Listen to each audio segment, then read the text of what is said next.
Hola, nuevamente bienvenidos a Nueva Inversión. Estas son conversaciones reales sobre criptomonedas e inversiones en negocios digitales emergentes. Cuando decimos conversaciones reales, queremos expresar que aquí no hay ningún interés de por medio de inducir a nadie a hacer ninguna inversión en particular, sino simplemente ofrecer información de calidad para que la gente pueda tomar buenas decisiones y sepa cómo desarrollar bien las inversiones que tenga planeadas en este mundo digital que se abre con un nuevo abanico. En la entrega de hoy nos acompaña Manuela Velázquez. Ella es ingeniera financiera, pero mejor que sea ella misma quien nos cuente cómo ha sido esa trayectoria de ella en este mundo de las inversiones. Y hoy vamos a hablar, a diferencia de algunos capítulos anteriores, no de criptomonedas, sino de trading, es decir, de esas transacciones más bien en bolsa con instrumentos de acciones de empresas que operan en diversos sectores. Manuela, bienvenida. Cuéntanos un poco de esa trayectoria que traes. Bueno, muchas gracias. Como decías, yo soy ingeniera financiera de la Escuela de Ingeniería de Antioquia. Soy también especialista en Big Data de la misma universidad. Y digamos, desde que me gradué, pues he podido trabajar en compañías que están directamente relacionadas pues con este tema de las inversiones, hacerlas a nivel personal. Y desde hace 3 años lidero las clases de renta variable y banca de mercado de capitales en la universidad, además de los semilleros de trading. Muy bien, esa Escuela de Ingeniería de Antioquia, lo que ahora se conoce como Universidad EIA, que además en 2 años, por allá en 2017, 2018, fue designada por el Ministerio de Educación de Colombia como la mejor universidad especializada del país y su especialización hasta ese entonces era en ingeniería, es decir, es un centro de educación con mucha fortaleza en el tema, en el campo de la ingeniería. Bueno, Manuela, entonces, para entrar en materia, específicamente, ¿por qué vale la pena que las personas adquieran acciones? ¿Por qué eso puede ser, representar un beneficio en sus finanzas personales? Bueno, entonces, antes de ahí hacer como un zoom, es importante que uno con el dinero pueda hacer tres cosas. Uno puede gastarlo, puede ahorrarlo o puede invertirlo. Y cuando hablamos de invertir en acciones, pues estamos entonces en esa tercera acción que podemos tener, y es que yo con un dinero que tengo busco una rentabilidad por invertir ese dinero en un activo, que no necesariamente tiene que ser acciones, puede ser un bono, puede ser un derivado, pero bueno, en este caso vamos a hablar pues entonces de las acciones. ¿Qué significa eso? Que yo veo en una compañía que tiene potencial, que a futuro tiene buenos planes, que hoy me está ofreciendo un precio competitivo y que yo comprando esa acción de esa empresa hoy puedo tener beneficios en el corto plazo cuando hablamos de trading o en el largo plazo cuando hablamos de análisis fundamental. Básicamente así como cuando un amigo te dice, ve, mira, tengo este negocio, entonces vos le preguntas, ve, ¿y qué vas a hacer con esa plata? ¿Y en cuánto tiempo? ¿Y quién lo está manejando? Lo mismo, es mirar cada una de esas empresas, qué es lo que tienen detrás y tratar de uno encontrar una buena oportunidad de invertir. Ahí es, digamos, Manuela, lo que quisiéramos, digamos, aprovechar al máximo de tu participación aquí para que los oyentes puedan empezar a orientarse. Sabemos que en estos cortos minutos no es suficiente para que tú les puedas dar una orientación pues muy vasta de lo que deben hacer, pero sí unas indicaciones básicas para que cada quien empiece a trazar un buen camino. Entonces, si voy a comprar unas acciones, digamos, acabas de mencionar, uno se fija en el pasado, en la trayectoria de esas compañías, pero supongo que también se intenta hacer un pronóstico, un análisis de su futuro, de cómo va a estar el mercado, de cómo van a estar las condiciones y el entorno en el corto, mediano y largo plazo. ¿Qué factores hay que conocer, hay que aprender a identificar para uno acercarse a ese análisis preciso, adecuado y certero de los pronósticos del futuro? Listo, entonces para hacer esos análisis hay que dividir el horizonte de tiempo en dos, en el corto plazo y en el largo plazo.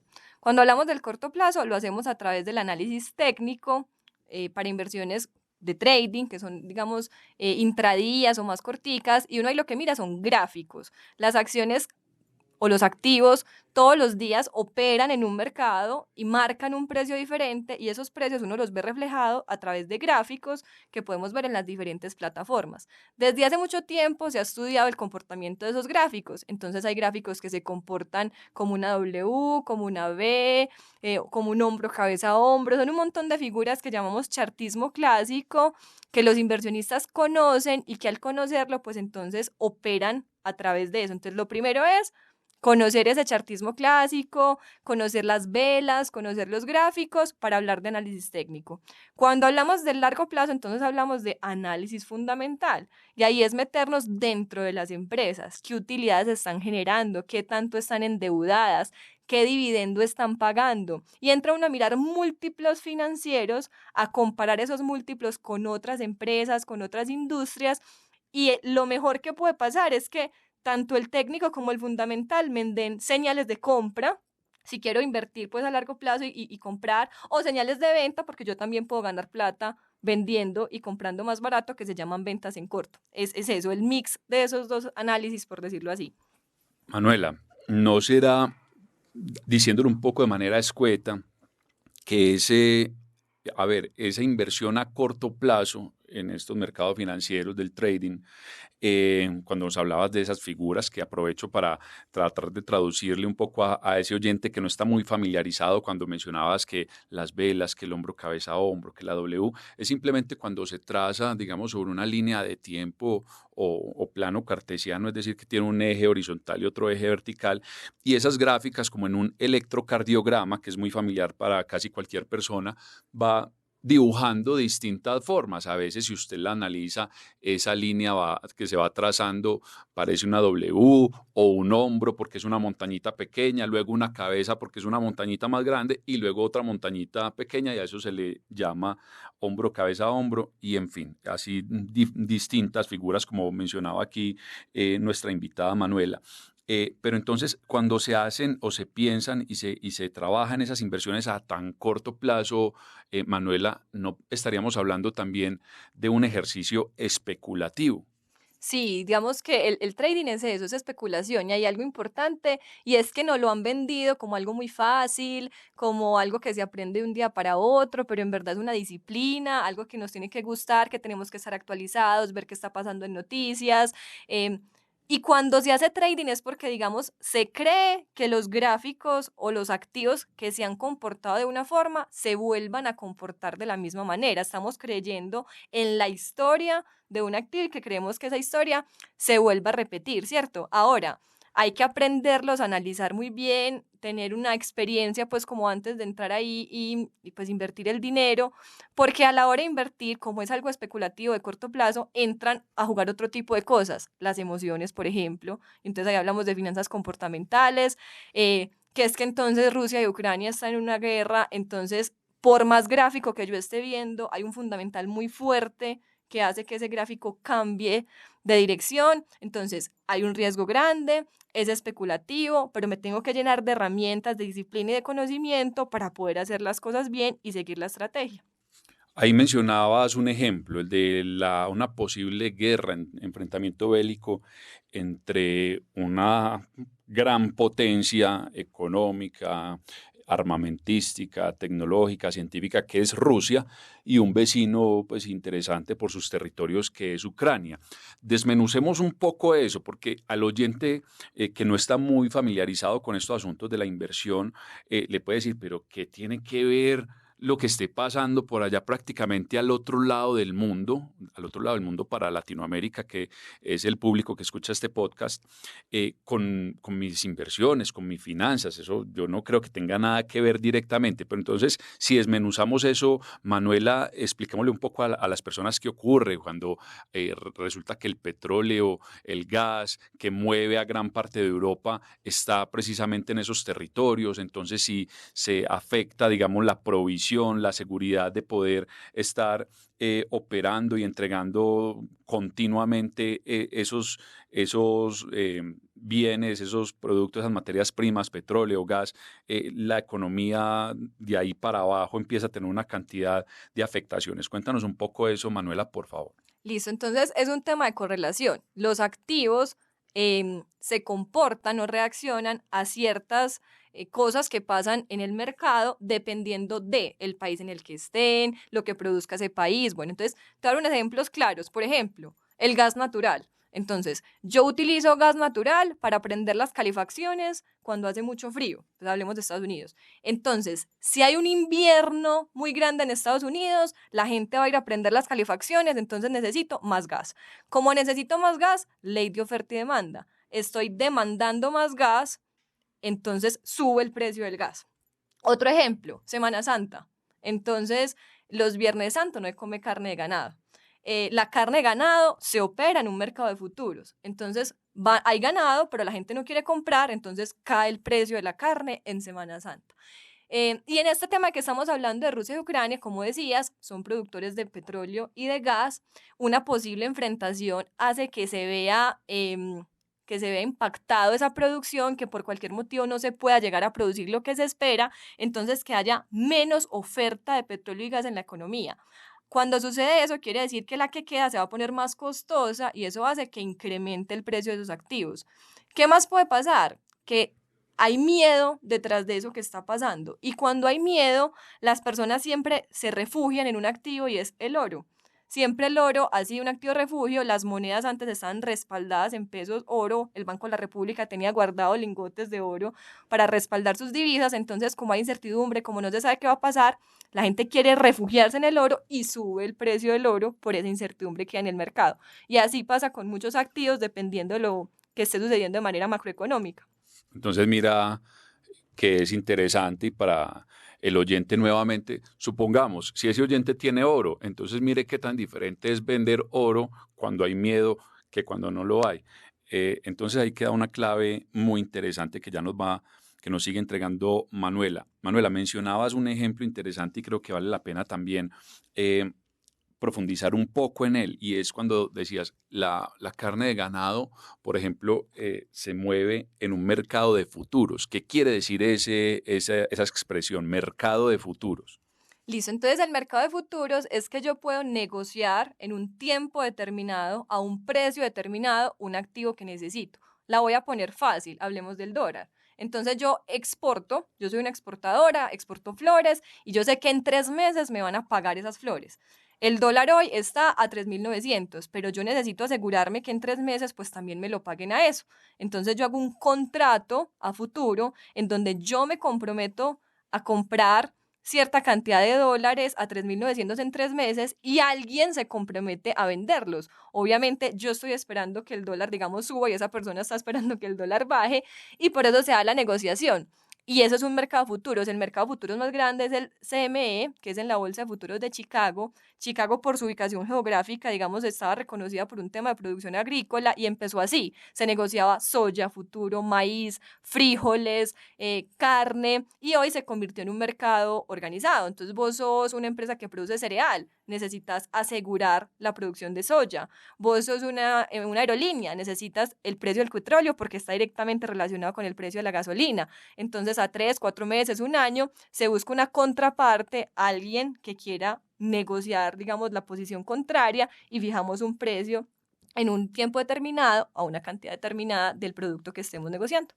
Total, muy claro, porque no es lo mismo operar una aerolínea con el petróleo o la gasolina, diga usted el galón, voy a decir cualquier cosa, a $5, que a 8 o 10 los costos operativos en el flujo, en el volumen de vuelos que se operan diariamente. Eso termina afectando las finanzas en periodos de un mes, 6 meses, un año, claramente. Bueno, Manuela, nosotros escuchamos de ti hace unos minutos que cuando se hace ese análisis fundamental, un análisis, digamos, un poco más robusto, más detenido en la empresa y su sector, se miraban unos múltiplos financieros. Quisiera que también aclararas un poco más esa expresión de múltiplos financieros y de paso que nos hables el tema de las incertidumbres, porque hoy, digamos, con tanto avance tecnológico, entonces el escenario parece ser muy cambiante. No sé si siempre ha sido así o si es una derivación de ahorita de este escenario de tanta tecnología informática en la era del conocimiento, pero el entorno parece ser bastante cambiante, es decir, lo que antes valía mucho y era el líder del mercado, de repente no lo es. Entonces, en la semana pasada se escuchaban noticias de que Facebook había perdido porcentajes elevadísimos de su nominación accionaria, entre un 20 y un 40%. Entonces, para recapitular de nuevo, entonces, ¿cómo se explica esa expresión del análisis fundamental y cómo es el asunto de interpretar las incertidumbres? Listo, entonces la primera pregunta, cuando hablamos de múltiplos financieros, hablamos de esos números, de esos indicadores que me dicen cómo está la contabilidad, las finanzas de una empresa. Entonces, una empresa vende, esos son los ingresos. Entonces, yo voy a mirar cómo están esos ingresos evolucionando de un año a otro. Facebook, cuánto le está entrando por publicidad, cuántos clientes nuevos se suscribieron, eso es el ingreso. Utilidad, bueno, entonces después de todos los costos, ¿cuánto me queda? Endeudamiento, muy bacano invertir en una empresa, pero pues si está muy endeudada, entonces se me pone en riesgo mi capital a futuro. Y es revisar esos indicadores financieros que básicamente van a hacer un zoom en datos de estado de resultados o en datos de balance que me dice la salud financiera de una empresa. ¿Yo qué busco? Una empresa que me muestre que está bien, que los números le dan y que a futuro se va a comportar mejor de cómo se está comportando en este momento. Y lo segundo que dices, demasiado clave. Las comunicaciones, las redes sociales, la tecnología ha hecho que todas las empresas estén más expuestas a la gente. Y a veces entonces ya el precio de la empresa no se mueve por un fundamental, sino porque, por ejemplo, hablemos de Tesla. Entonces sale Elon Musk a decir cualquier cosa y porque dijo es que sí, pero es que no, entonces la empresa sube un 10% o cae un 10% y ya no es lo que tenga detrás, sino esa influencia que tiene su CEO sobre la toma de decisiones de la empresa. Entonces, pues muy bacano que tenemos la información a la mano y que tenemos todo conocido, pero a veces ya el precio se ve muy afectado por rumores, por especulaciones, más que lo que tenemos hoy.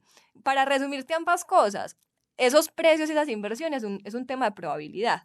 Entonces, a la hora de yo invertir, yo busco que la probabilidad de ganancia sea mayor en una empresa versus la otra y pues que eso se me refleje en mi inversión. Entonces, constantemente tengo que estar analizando, calculando, mirando esas cifras, mirando esos comentarios y ver qué me da una mejor probabilidad pues de ganancia. Pero, como decías, ese tema, la tecnología, pues ha influido también de manera negativa por todo el ruido que se genera detrás de los comentarios, de los tweets, de las fake news que hay detrás de cada emisor.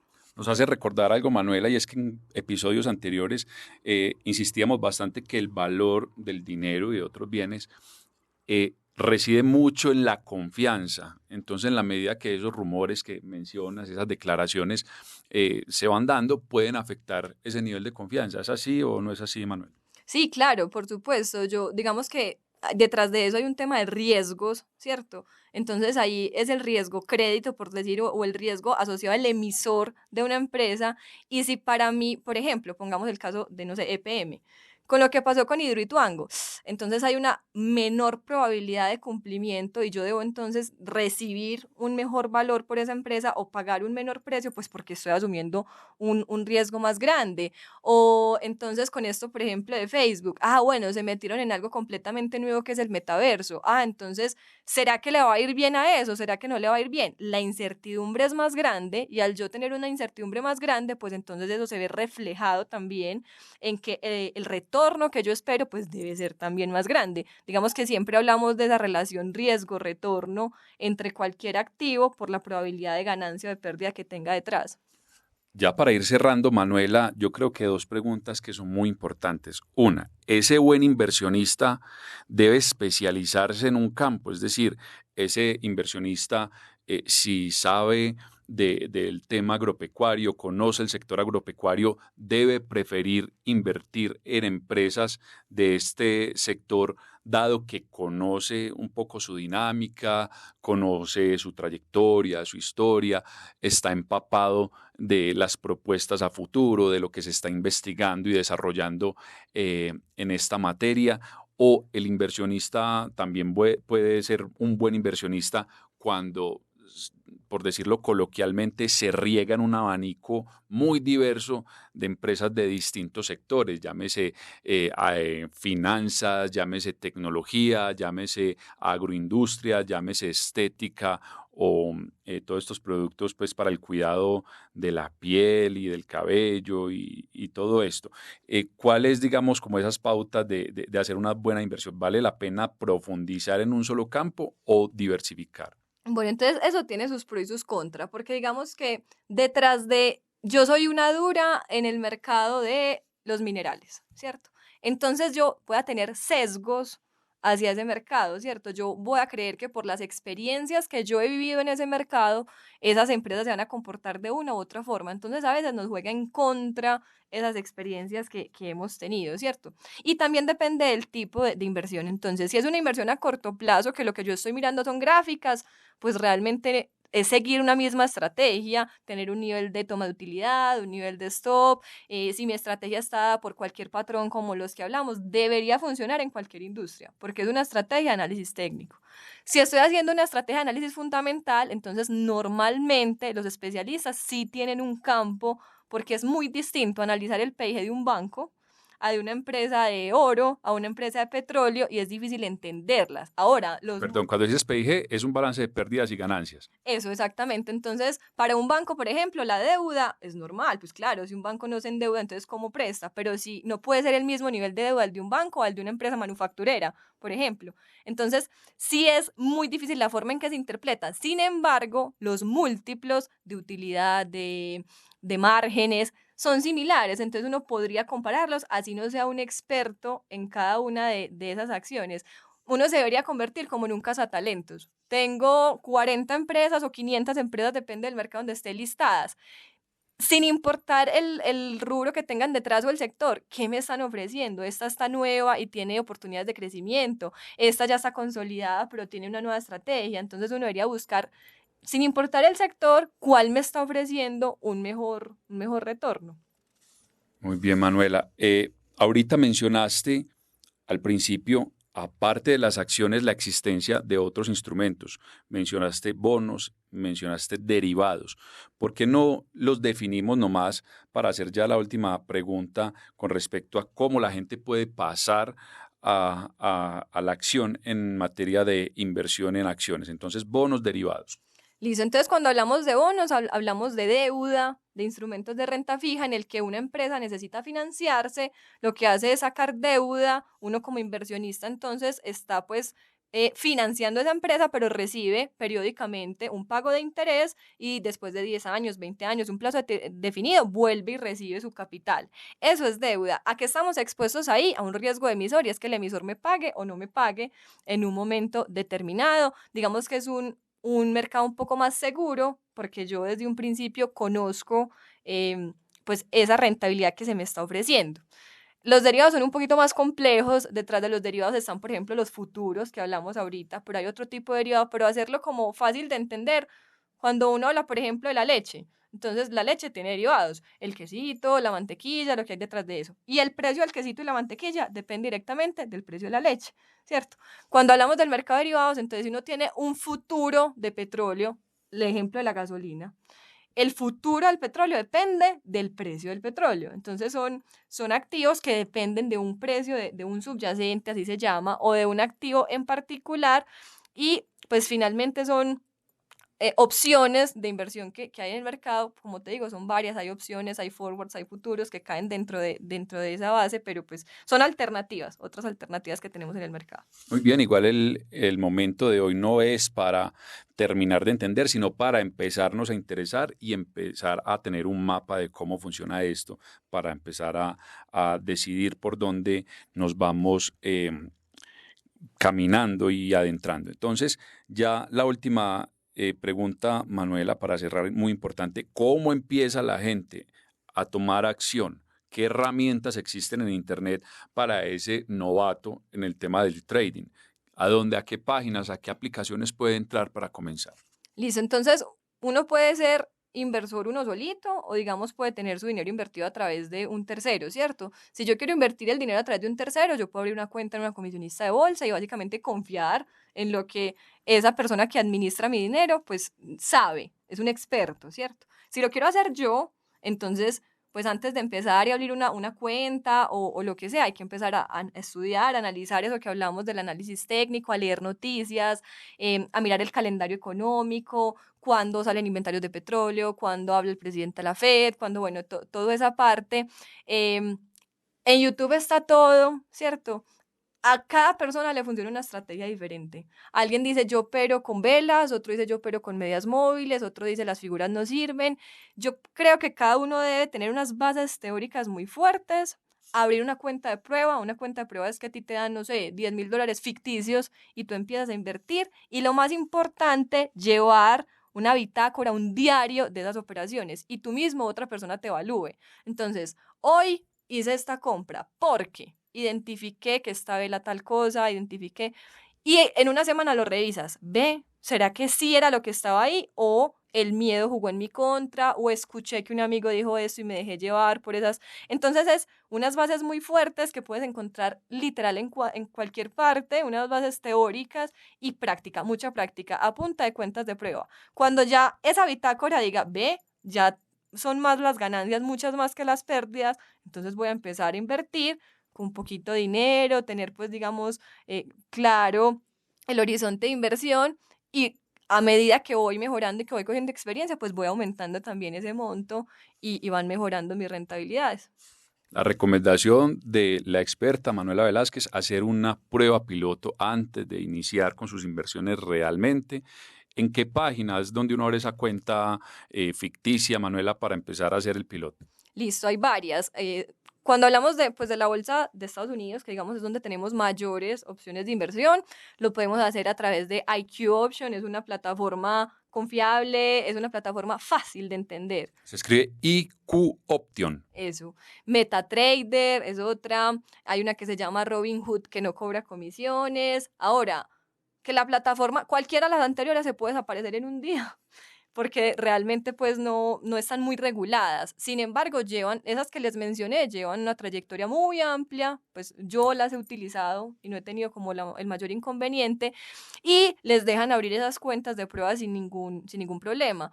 La pueden abrir en 2 o 3 y se van ustedes acomodando a lo que más les funcione en términos visuales. Bueno, le van cogiendo pues como confianza a una u otra. Me imagino que uno busca en Google plataformas de trading. Así es.